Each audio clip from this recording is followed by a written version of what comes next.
Alors,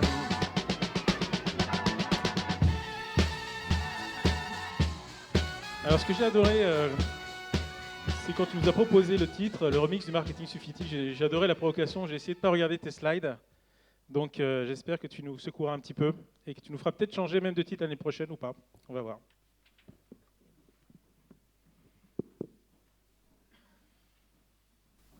Donc tu m'as dit.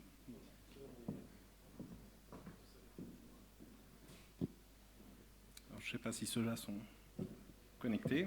Ça marche très bien. On va faire 100 donc. Donc, tu m'as dit il faut faire non commercial et mettre une grande claque. J'ai 10 minutes, je commence par qui?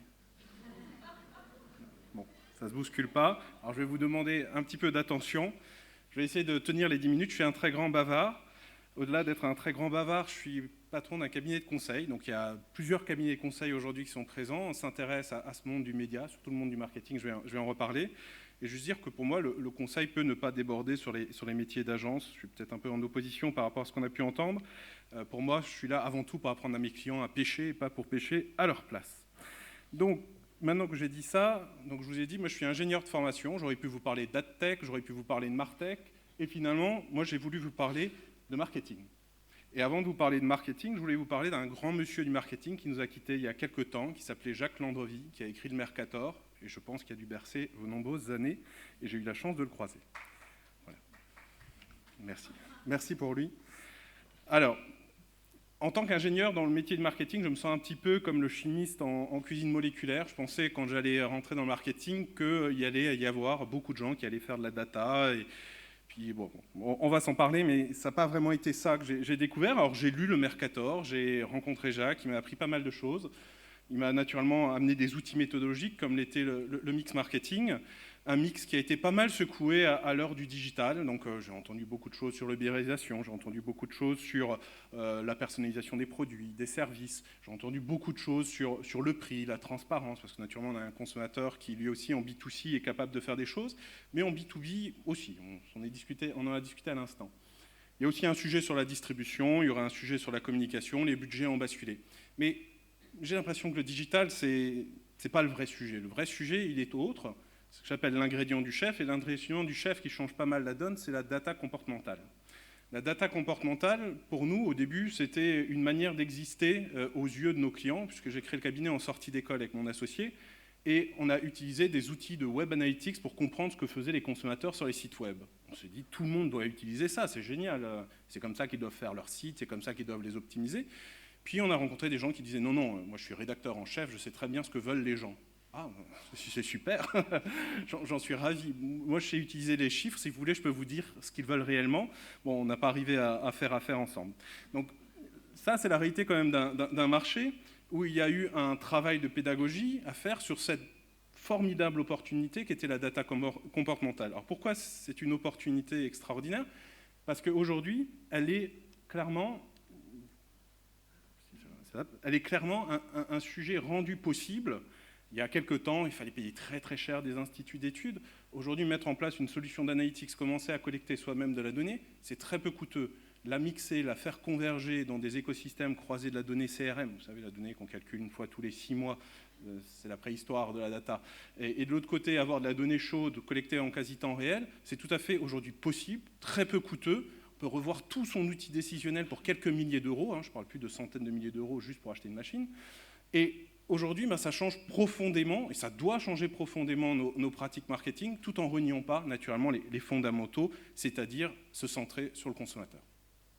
Et une petite illustration, c'est comment on vend des bagues. Historiquement, pour vendre des bagues, c'est pas très compliqué. On se dit que le 14 février s'appelle la Saint-Valentin, on achète tous du stock, on met tous beaucoup d'argent, on fait un beau marronnier et on met la sauce. Ça n'a rien à voir avec votre vie de couple, ça n'a rien à voir avec vos temps hauts, vos temps forts, comment ça va dans votre vie. Non, c'est ce jour-là, on l'a choisi pour vous. Moi, j'aime pas quand on choisit pour moi, donc il y a un peu mieux, il y a l'approche CRM. On va vous demander dans un questionnaire à quelle date vous êtes rencontrés, à quelle date vous êtes mariés. Sauf que la vie est un peu plus complexe que ça, il n'y a pas que cette date-là qui compte, il y en aurait plein à demander. Et le vrai sujet qui est intéressant, c'est de se rapprocher de ce fameux consommateur et comprendre lui en particulier qu'est-ce qui lui arrive. Et là, quand vous le voyez tout d'un coup, après avoir acheté il y a quelques années des produits, revenir sur votre boutique et là, pendant 4 jours, s'investir à fond, regarder des bagues de 3 000 à 5 000 euros, ne rien faire de cette information, c'est du gâchis. C'est du gâchis parce que d'une certaine manière, il attend que vous réagissiez aussi, comme vous réagiriez dans une boutique, comme le vendeur réagirait dans une boutique. Et aujourd'hui, c'est de ça dont on parle. C'est cette capacité de construire de manière quasiment automatique, à des coûts très réduits. On ne parle pas de mettre des humains derrière, sinon ça coûterait très cher. Là, on parle d'automatiser un certain nombre de choses pour qu'à la fin, cette belle histoire ait lieu. On va lui proposer une belle offre et on espère qu'il pourra reconquérir sa belle. Donc pour 2017, moi j'aimerais vous dire pensez audience management. Alors, j'ai piqué l'acronyme aux copains d'Adobe qui l'utilisent pour appeler leur DMP. Je pourrais vous parler de DMP. Je préfère vous parler du fait de considérer les individus comme des populations dynamiques. Certains sont des nouveaux clients, d'autres sont des anciens, certains réfléchissent à vous quitter. Et recentrer toute votre organisation, tous vos outils autour de ce concept-là. C'est ça qui, peut-être, in fine, vous fera éviter la case de l'ubérisation, qui, je le rappelle, l'ubérisation, on aurait pu l'éviter il y a très longtemps. Pourquoi on a mis ces bornes de taxi qui ne servent à rien? Pourquoi on ne m'a jamais proposé un programme de feed? Pourquoi on n'a jamais voulu collecter de la data et se mettre à mon niveau? Bon, peut-être parce qu'on n'avait aussi pas envie de déclarer tous les revenus, mais ça c'est un autre sujet. Autre point, arrêtons d'appeler ça la transformation digitale. Ce n'est pas une transformation digitale que vous avez et que vous devez affronter, c'est une transformation customer-centric. Vous devez vous rapprocher de vos clients, on s'en fiche que ce soit par le digital ou pas. Je suis désolé, vendre des voitures sur Amazon, c'est sympa, mais tous les consommateurs ne veulent pas acheter une voiture sur Amazon. Donc il faut comprendre la diversité et naturellement aller prendre les uns après les autres avec leurs envies à eux, avec leur mode de consommation à eux. Donc tout ce que je vous dis, c'est juste de refaire du marketing bête et méchant. Quelques moyens pour y parvenir, tout d'abord, naturellement, se dire que, par exemple, ce découpage totalement artificiel au sein de vos organisations entre la perf, le display, entre le search, entre l'email, entre le catalogue, on s'en fiche, le consommateur s'en fiche, c'est des contraintes métiers que vous imposez à un consommateur. Vous, la question, c'est comment vous connectez ces silos et comment vous construisez de belles histoires, de beaux scénarios, on parlait avant de scénarisation, et c'est naturellement un sujet qui est éminemment important pour pouvoir derrière activer de manière intelligente des histoires, des messages. Le fait de prendre en direct les technos, ce n'est pas une vue de l'esprit, c'est très important, c'est pouvoir capitaliser sur la donnée que vous collectez, c'est pouvoir capitaliser sur les paramétrages, c'est pouvoir changer d'agence sans perdre naturellement tout ce que vous avez appris et toute la relation que vous avez établie avec le consommateur. Votre agence la relation que vous avez avec le consommateur n'appartient pas à l'agence. De manière générale, ça signifie naturellement remettre à plat votre relation avec ces agences. Elles sont naturellement importantes, il s'agit juste de prendre en considération ce qui a changé. L'autre élément qui était important, c'est peut-être de revenir, c'est un peu petit, ça a dû être redimensionné, à comment on crée de la donnée comportementale. La donnée comportementale, c'est de la donnée d'engagement, c'est de la donnée d'interaction entre un consommateur et vos contenus et services. C'est pour ça que notamment Is the Least Cost parle de data rich, data poor. Il y a naturellement des entreprises qui ont plus ou moins facilité à engager. Les médias, par essence, engagent assez facilement. Une banque va assez facilement générer de la data comportementale. Un assureur, beaucoup plus mal. Antoine va nous expliquer comment, aujourd'hui, chez AXA, on essaye naturellement de pallier à ce problème qui pourrait être un problème pour les prochaines années. Donc, point de départ, pour investir sur des contenus, la stratégie de contenu importante, la stratégie de service est importante, naturellement, décréter que la data, elle a de la valeur. Et à partir de là, de pouvoir dire qu'on peut investir dans les contenus et les services, mais investir aussi parfois dans des efforts commerciaux. Je rappelle que la carte de fidélité en grande distrie, elle est avant tout là pour pouvoir tracer vos achats et quand on vous propose des pourcentages pour pouvoir naturellement vous pousser à l'utiliser. Quand vous proposez 5% ou 10% pour l'inscription à un newsletter, on est dans cette logique-là. Combien vaut la data? Combien vaut le fait de ne pas être dépendant des GAFA? L'autre élément, c'est naturellement la qualité de cette donnée, et la qualité de cette donnée, elle est intrinsèque naturellement à la méthode de collecte et naturellement aux outils que vous faites pour monitorer cette qualité, mais également à la fraîcheur, et cette fraîcheur, naturellement, on ne la décrète pas. Avoir des relations régulières avec son consommateur, c'est un vrai sujet, c'est un sujet de contenu et service, c'est un vrai sujet de marketing. L'autre élément, c'est pouvoir le faire de manière win-win.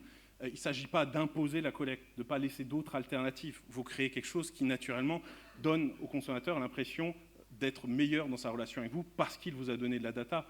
On pourrait naturellement parler des stratégies coupe-fil, des stratégies de vous renvoyer par MMS votre facturette, ainsi de suite. Ça, on appelle du data catching. C'est de la petite tactique, mais c'est de la tactique qui trouve du sens dans le fait que vous proposiez un service. Couper une file avoir un ticket de caisse dématérialisé, ça crée de la valeur pour le consommateur. Enfin, donc je vous ai parlé de ce problème assez fondamental, c'est est-ce que vous investissez ou pas? Est-ce que vous voulez vous créer un patrimoine? Ce patrimoine first party dont on a entendu parler. First party, j'entends aussi demain que beaucoup plus de choses vont se digitaliser, donc ça sera un first party élargi à l'ensemble de vos canaux. Ou est-ce que vous allez continuer à vouloir vivre de manière dépendante avec naturellement ces fournisseurs de data qui seront ravis de vous les vendre? Le dernier point, pas le plus simple, et je vais aller rapidement quand même dessus parce que le temps presse, c'est naturellement la mesure. Je vous donne des pistes. Aujourd'hui, il y a un sujet dont on parle beaucoup qui est l'attribution. Je pense que c'est une hérésie de penser que l'attribution est un bon outil de mesure du ROI. Il y en a un bien meilleur qui s'appelle la population test. Ces deux outils ont quand même des limites. C'est naturellement la capacité à étanchéifier et pouvoir mesurer l'exhaustivité des touchpoints. Et à l'autre extrémité, on a des approches très statistiques, qui sont le marketing mix modeling ou après des approches plus qualitatives sur panel. Et là aussi, se pose des questions après de la capacité à activer cette mesure, d'avoir naturellement des granularités temporelles. Si votre traffic manager, vous n'êtes pas capable de dire est-ce qu'on continue ou pas sur cette ligne d'investissement, il ne va naturellement pas utiliser les méthodes de droite. Et à gauche, naturellement, vous allez vous retrouver en situation à faire des arbitrages parce que vous n'avez pas toute la donnée nécessaire. Donc mon métier, c'est de vous accompagner dans ces challenges, c'est de ne pas de faire à votre place, c'est d'essayer naturellement de vous faire comprendre que tout ceci, c'est une alchimie entre avoir des objectifs clairement définis et qui sont au service de votre client et de collecter cette donnée, d'arriver naturellement à mettre en place les sujets technologiques, mais ça c'est les plus simples, mais surtout les sujets organisationnels, puisqu'il va falloir changer de mindset, et là on ne fait que de commencer. Merci. Raphaël, c'était brillant. Merci.